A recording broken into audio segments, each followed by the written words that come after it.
بعد ما كملت عمر ديال الحشو تاعي راح نسويه مليح. راح نزيد ندير ورقات من الاسفل بهذا الشكل.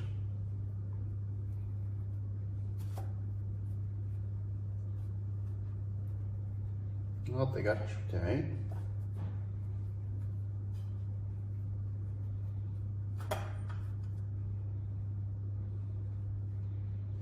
ندهنهم بشويه زبده.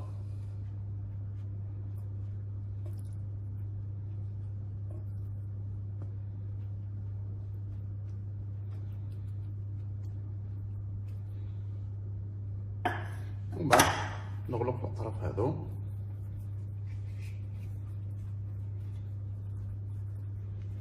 وهذه هي اللي راح تكون القاعده تاع الكيك تاعنا. ومن بعد كي تشوفوها هكذا ما تخافوش منها. الشكل الشباب راح يجينا من الفوق. ندهنها كذلك بالزبده. ومن بعد ندخل المول تاعي الفرن اللي كنت سخنته من قبل على 190 200 درجه حتى يحمروا الديول تاعنا فقط، كلش طايب. ومن بعد نشوفوهم مع بعض في طبق التقديم.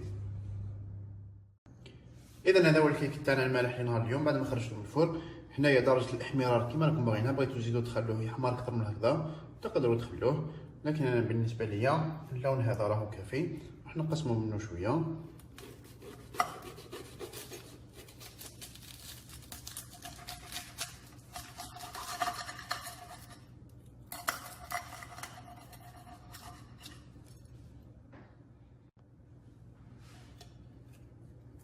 يجي حقيقه رائع.